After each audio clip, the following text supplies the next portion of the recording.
I'm joined by broadcaster and commentator Esther Krakue in London.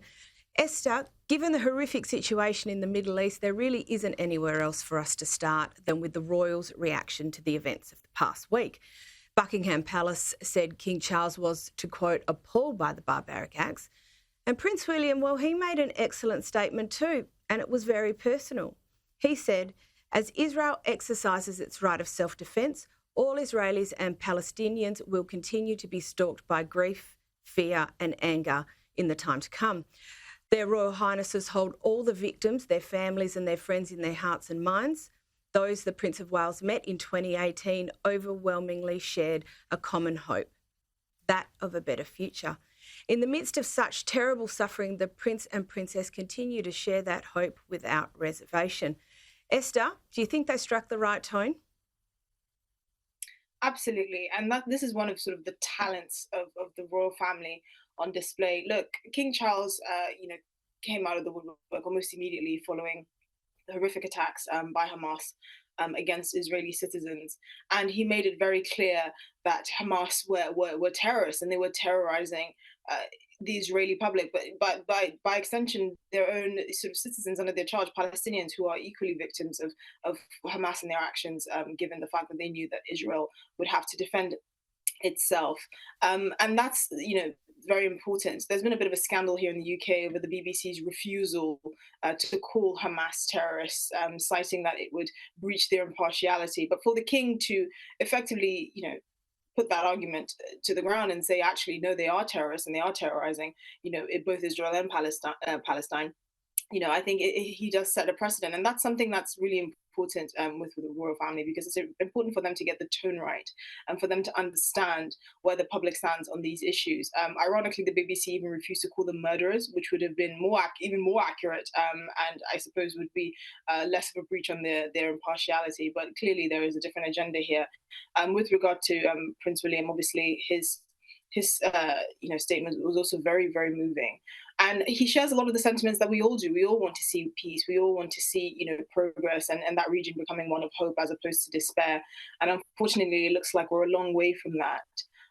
But let's not underestimate the power that the royals have in setting the tone and actually rallying, countries around the world to actually take a particular stance. We can't deny that Israel has the right to self-defense. We can't deny that Israel has the right to exist. But we also can't deny the fact that the actions over the next few weeks will see civilians on both sides dying. We can't deny the plight of Palestinians, both in the past and to come, as a result of horrific, leadership and effectively being led by terrorists that are more interested in terrorizing their neighbors than actually investing in the country. We're on the verge of seeing a very, very awful and devastating humanitarian crisis as well. And as countries and world leaders are rallying the troops to try and bring this devastation to a swift and more sensible and more progressive end, it's important for the royal family to echo the thoughts of the world and say, actually, we hope for peace and we cannot leave out victims on either side, because that's the right thing to do. Yeah, excellent insights there, Esther. Now onto something a little bit lighter, the TV show The Crown. I think it's fair to say we all love the first few series, Claire Foy as Queen Elizabeth and Helena Bonham Carter as Princess Margaret. But the show's come into a lot of criticism for maybe not sticking to the facts or to the story, really. In the next and final series, Diana is apparently going to reappear as a ghost to Charles as he's mourning her in the hospital after she was killed in that car accident in Paris in 1997. Do you think they've taken the artistic licence a bit far? I think that was always the risk with the Crown, and I know there are members of Buckingham Palace that really shudder every time a new season of The Crown comes up, because they have to effectively refute a lot of the nuances in the show that are really artistic license. Look, at the end of the day, I'm sure there are people that are rejoicing actually over these developments, because it would make people understand that The Crown is a fictionalized retelling of what happens in the royal family, and for them to not take it as fact. The scene of Princess Diana coming back as a ghost is quite an interesting one, actually. In her I suppose in the bit where she actually speaks to Charles, she tells him how handsome she is and how much she loved him. We have to remember that at the time of her death, she was in a relationship with another man who also tragically died alongside her in that car accident in Paris. And their divorce was quite an acrimonious one. I mean, I know people have short-term memories, but Princess Diana was not actually very popular at the time of her divorce to King Charles. There was a bit of a media battle going on there. You know, both members of their households were effectively briefing the press on stories that wouldn't paint each other in the best light, and people really took entrenched positions. There was a lot of vitriol against actually Princess Diana. It wasn't until after her death and the royal family's reaction to her death that she seemed to have been posthumously, I suppose, raised in the public view of her. But actually, at the time of her divorce from King Charles, you know, the public wasn't very fond of Princess Diana. So again, this just harks back to the fact that the crown is fiction, is fictionalized. It does have a lot of artistic license, and clearly there are some elements of it that are not reflective of reality whatsoever. Now, Elizabeth Debicki, she plays Diana in the series, and a Netflix source has said that the appearances of Diana after her death were, to quote, visualizations of innermost thoughts, rather than intended to be interpreted as supernatural. What do you make of that? Again, I don't think anyone would dispute that bringing back a ghost is not supernatural. There are many of us who don't believe in ghosts, so I don't think that argument holds water. But also, the idea of a reflection of innermost thoughts, again, is very skeptical, because everyone knows at the time, you know, they were divorced. Their divorce was very acrimonious. She was in a relationship with another man. They had a bit of a war of press releases going on. And from the script that we know has been released from the show, she's actually kind of speaking to Charles in a very fond and very loving way while he's by her bedside in the hospital, crying, weeping, mourning over her death. Now, I'm not saying that at some point they wanted more civil towards each other, or that they wouldn't have been deeply affected by each other's deaths. But the Crown has taken a lot of artistic license to suggest that Princess Diana, at the time of her death, would have come back as a ghost to tell King Charles how handsome he is. I mean, that's quite superficial and irrelevant. I suspect she would probably more have said something along the lines of, "Please take care of our boys. I'm sorry for all the pain we caused each other," something along those lines. You know what? I think the Crown should hire me as a writer. I think that's the conclusion we can draw here. I think that is the only solution to this problem, Esther. Agreed. Now, on to Harry and Meghan. They were busy on World Mental Health Day, as you'd expect, because it's an issue that's really close to their hearts. They attended the first Archwell Foundation Mental Health Summit in New York. Meghan spoke of her concerns about how her children would be affected by social media. Let's have a listen to what she had to say. But I will say, I feel fortunate that our children are at an age, again, quite young, so this isn't in our immediate future.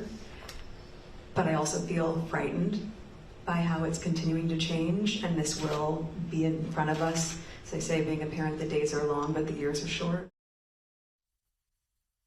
Esther, given the profile that Archie and Lilibet will no doubt have, she's pretty right to have those concerns, isn't she? Of course, even parents whose children are literal prince and princesses of the United Kingdom are concerned over the use of social media and how it's impacting younger people. We know that, depression and anxiety amongst younger generations have risen, mainly as a result of social media, as a result of trolling and hatred and all of that. So, she does have cause for concern. And also she and her husband are very well known. They have huge name recognition. I mean, we can, to some extent, draw parallels with the Kardashians. I'm pretty sure if Kim Kardashian's children stumble upon a site with the letter X in there and type in something that rhymes with May J, they will see something very unsavory of their mother that could traumatize them for the rest of their lives. And thankfully, the Duke and Duchess of Sussex don't have that problem in the same way. But if their children were to Google them and all the scandal that came with the royal family, it could have an impact on them. And, there's no doubt that all the drama that they've had with the royal family will probably follow them and their children for years to come. I do find it ironic that they're holding a mental health summit. Prince Harry wrote a piece for a business magazine called Fast Company, where he said that social media companies were stoking a crisis of health, hate and of a lack of truth, basically, which perfectly summarizes his book Spare, where he didn't seem to have a lot of concern for the royal family, the members of the royal family's mental health when he was revealing intimate details of their lives. I mean, it's impossible to not draw parallels here and highlight the hypocrisy. They were happy to endanger the mental health of their brother and sister-in-law and their father-in-law and or father, and in the case of Prince Harry's stepmother, and all of the people that they were happy to write about. And clearly, their mental health didn't feature very highly on their list, particularly when compared to the massive checks and that they were awarded from all their shenanigans with Netflix and the book royalties and the interview with Oprah, I assume, and all of that. So I mean, while I do understand their concerns for the impact of social media on the younger generation, particularly their own children, of course, it is ironic and it's very difficult to take them seriously when mental health only matters when it comes to them and their feelings and their truth. It doesn't really matter when it comes to other people, particularly their own family members, and the public is going to remember that. Yeah, and look, you're not the only one who's raised that this week. Richard Eden, a royal writer, he posed the same question in the Daily Mail, asking Harry and Meghan, or asking the question as to why Harry and Meghan showed no concern for other members of the royal family's mental well-being. We've got a great photo here of the younger royals wearing, I love these headbands, to as part of their advocacy for mental health, to draw attention to it. But is this here just another example, Esther, of the Sussexes' inability to be introspective and to understand how their own behaviour impacts other people?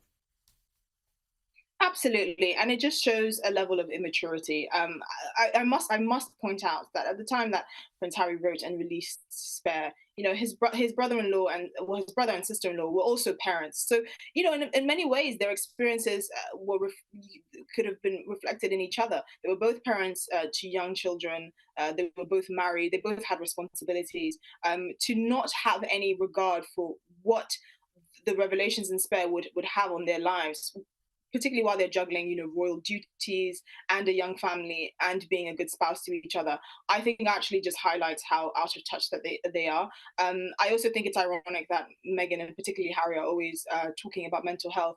Well, they don't really seem like very mentally well people either. I don't actually see a healed person when I listen or watch Prince Harry. He's always talking about the same things about the impact of the death of his mother, which is fair enough. But I don't think anyone would look at Prince Harry and say, actually, I want to emulate him and I want him to become my role model in what a picturesque mental health situation looks like. And that's something to bear in mind as well. Obviously, we know how tragic the falling out between the royal family and Sussex has been, how unfortunate it has been, particularly for the Sussex children who effectively have been isolated from virtually all family members that they know, barring Meghan's mother and her cousin. But it is important to highlight these things because it does impact their credibility. They're now the renegade faux royals that are traveling the world trying to do good, but it doesn't seem like that good is reflected in their own lives, unfortunately. And just following on from that, we've been hearing stories for months about the strain of fame and on Harry and Meghan's relationship. More reports this week. So what's the update? So we heard a few weeks ago that following the death of Dianne Feinstein, the governor Gavin Newsom was looking for a replacement in the Senate to finish out I believe 10 or 11 months of her term. And Meghan's name was in the mix. Apparently, she has been socializing with senior Democrats, and apparently she had a call with Senator Newsom to discuss her political ambitions. It's not surprising that she's leaning more towards the Democratic Party than the Republican Party, particularly because she lives in California, and I'm sure she reflects a lot of the political views or the mainstream political views of the Democratic Party. But there have been people that have warned that obviously if she does make this transition into American politics, it's going to be quite strenuous for her marriage to Prince Harry, who's made it clear that he actually is not very comfortable with fame and that sort of life. American politics is a completely different ballgame. The gloves are off effectively, and people don't have any qualms digging up people's past and history. Unfortunately for the Duchess of Sussex, she has a lot of that going on. That she still has this alleged feud with her father and members of her father's side of the family. And they will, and politicians will no doubt use that against her, and that will impact undoubtedly the mental health of the Sussexes, but also strain their marriage. And we also have to remember that politicians travel a lot, particularly in the US, which is a vast country. That will undoubtedly have a strain on her marriage and her relationship with her children. She does have some things going for her. Unfortunately, we noticed that in American politics, name recognition is massive. That's how we've seen the likes of many sort of former Hollywood stars move into politics, like Reagan himself. So she does have that as an advantage, you know, being able to have been in Hollywood and have built a bit of name recognition. But we also have to remember she's an actress, and actors and actresses can learn scripts on the dime, and that's a very useful ability to have. Now, will it always come across as genuine? I doubt, even in her time in the royal family, particularly towards the latter end. A lot of the criticism that she received was that she was too polished and too disingenuous and fake, and that didn't really resonate with the British public, who almost saw through her. So while she does have those advantages, it will undoubtedly strain her relationship with Prince Harry. And, you know, it's something for her to bear in mind if she's serious about these political ambitions. I've said that I think she might delay it until her children are a bit older, but you never know. She might feel in her spirit that she's the only one that can save America from itself, and then go on that martyr journey to revive American politics. You never know what goes on in that couple's head.